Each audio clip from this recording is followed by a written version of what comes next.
관세 전쟁에 수출도 어렵고 내수도 어렵고 서민들 경제가 최악을 향해 달려가고 있는데, 지금의 기득권들 가진 자들은 오직 서민들에게만 희생을 요구하고 니네들이 좀 더 일해야 된다, 좀 더 국산품을 이용해야 된다, 일을 더 열심히 해야 된다, 주 52시간 무력하고 야근돼야 된다, 무료봉사해야 된다, 이런 개소리들을 엄청나게 많이 해야 됩니다. 게다가 최근에 와서는 정치적인 이유로 분열시키고 갈등시키고 선전을 더 많이 해대는 것 같습니다. 그런 모습들을 보면서 이놈의 나라가 아직도 정신을 못 차렸구나.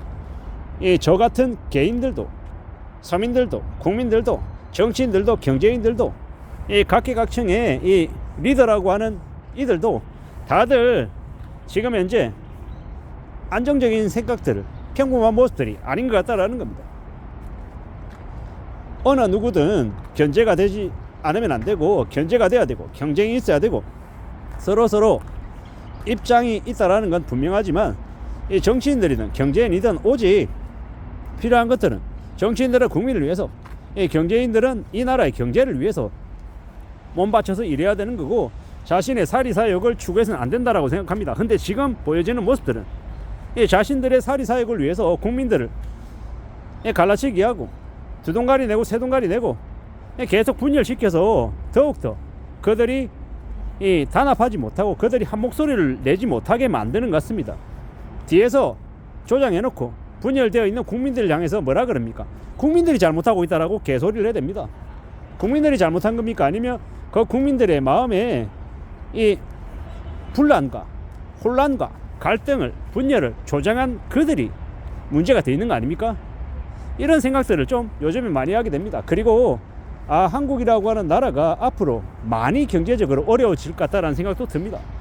무지하게 심하게 큰 침체를 겪을 것 같습니다. 부동산 시장요 개박살이 날 겁니다. 주식시장요 어려울 겁니다. 한국의 많은 보통 사람들, 서민들의 경제요 참혹할 정도로 아마 바닥을 칠 것 같습니다. 어쩌면 바닥이 아니라 저 지하실 아래로 내려가는 경우도 많을 겁니다. 저는 생각해 보건데 이 금융권들이 너무 심한 폐악질을 해댔다라고 생각해요.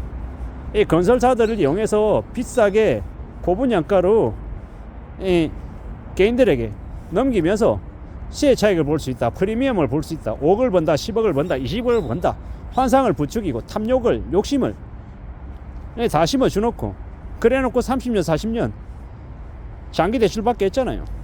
그럼 어떻게 됩니까? 그냥 걸려든 금융노예 신세로 사는 겁니다. 그래 놓고 이제 와가지고 뭐라 그럽니까? 영끌들 쟤들이 잘못한 거야. 누가 그렇게 빚지라고 했냐?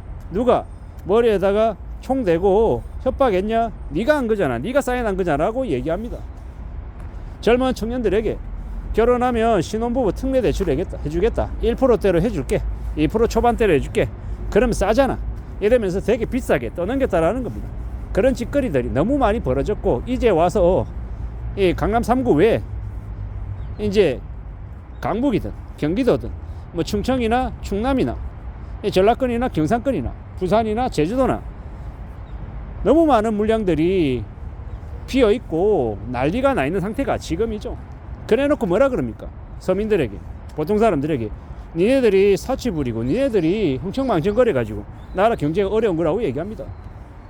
정부에서 건설업체들 떠받들고 이 고분양가 용인해주고 자기들끼리 주거니 받거니 하면서 폐악질을 저질렀던 탓에 지금 부동산 시장이 거품이 잔뜩 끼어서 난리인데, 그런 얘기는 안 하고 영끌들 잘못이라 그러고, 왜 청년들이 결혼 안 하는지 이해가 안 되고 출산 안 하는지 왜 이해가 안 된다, 그리고 쉬고 있는 청년들이 되게 많은데 그들에게 눈높이를 안 낮추고 있다라고 되게 폄하하고 되게 막말들을 해대고 있습니다. 저는 감히 말씀드리건데 지금의 정치인들 대거 세대 교체돼야 되고 물갈이 돼야 되고 3선 이상 못하게 만들어야 되고, 그들이 이 기득권으로서 사람들의 감정을, 탐욕을, 욕심을 부추기는 매우 자극적인 말로 살아가는 인간들이 좀 많이 없어져야 된다고 생각합니다. 그리고 오직 정책적으로, 실리적으로 국민들의 삶을 어떻게 개선시킬지에 대해 고민하고 노력하는 모습들이 많이 생겨나야 된다고 생각합니다. 인천이 전국에 있는 각 시도 중에 출산율이 제일 높은 도시라고 합니다. 왜 그런가 하고 봤더니 사람이 태어나면, 애가 태어나면 만 18세까지 총 1억 원의 금액이 지원이 된다고 하더라고요. 뭐 천원주택도 있고 뭐 여러가지 뭐 육아 지원이나 뭐 여러가지 혜택들이 있다라고 하더라고요. 그러다 보니까 인천이 유입 인구도 많고 출생할 수도 제일 많답니다. 우리가 정책을 물론 그 인천의 그 저출산을 인구 출산을 높이기 위한 그런 정책들 중에도 세부적으로 들어가면 지적받아야 되고 개선되고 바뀌어야 될 부분이 있을지도 모릅니다. 근데 전체적으로 봤을 때는 그 어느 시도보다 훨씬 더 전향적인 모습을 보인 건 사실이다라는 거. 그런 것들을 볼 때 그런 좋은 정책은요, 다른 시도에서도 이 벤치마킹에서 흉내내서 좀 더 좋게 만들어야죠. 그래야 실제로 출산율이 올라가지 않겠냐라는 겁니다. 청년들이 늘어야 국민연금 내는 사람 많고 이 사회에 활력이 생겨야 그래야 새로운 시도와 도전과 경제 성장률도 이루고 뭐 나라 자체도 좋아지는 거 아니겠습니까? 저 같은 널따리들만 많으면 뭐 세상이 돌아가겠냐라는 거죠. 안 하려 그러고 돈 안 쓸려 그러고 시도 안 하려고 하고 현상 유지, 이 복지부동인 상태로 계속 가는 건 뭐 저의 삶을 지키기 위해서는 필요한데 사회 전체로 봤을 때는 조금 고민스러운 부분도 사실이죠.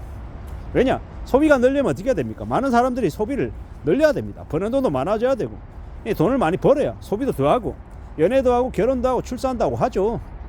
버는 돈이 없으면 소비를 줄일 수밖에 없고 안 쓰고 나중에 쓰겠다 그러고 비축하게 되고 이러잖아요. 이런 것들을 볼 때 참 지금의 나라의 이 정치인들, 경제인들이 많이 잘못하고 있구나라는 생각이 듭니다. 물론 국민들 개개인들이 이 국민의 수준에 맞는 정치인을 갖는다라고 했는데 그런 거 보면 지금 이제 대한민국의 국민들의 수준이 서글프지만 인정하기 싫지만 많이 낮은 건 사실입니다. 지금의 이 정치 성향들을 보십시오. 이 정치 불안이 경제 불안으로 이 확산이 되고 온 사회의 불안으로 지금 증폭이 되어 있는 상태입니다. 이게 지금 현재의 모습이다라는 겁니다. 이런 나라에서 출산율이 늘어나고 이 사람들의 삶의 수준이 괜찮아질 수 있겠냐라는 겁니다. 괜찮아지기 어렵죠. 아마 더 안 좋아지고 더 악화되고 더 바닥으로 내려갈 게 분명하다라고 생각합니다. 거품도 왕창 꺼질 거고요. 그러면 이제 거품 꺼지고 이 부채 폭탄 터지고 많이 이제 힘겨워지면 그러면 어떻게 되겠습니까? 사람들 개개인들의 삶이, 서민들의 삶이 더 극악스러울 정도로 추락할 것 같습니다. 그렇게 되면 결국은 어떻게 되겠습니까?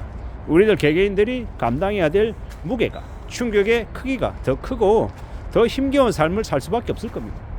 그러고 나면 정치적인 성향이든 뭐든 그런 것들보다 실리적으로 사는 쪽으로 좀 더 사람들의 성향도 의식도 바뀌지 않을까라고 생각합니다. 아무쪼록 우리 개개인들의 삶을 잘 지켜내는 데 있어서는 좀 더 개개인들이 더 마음을 굳게 먹는 게 필요할 것 같습니다. 이상입니다.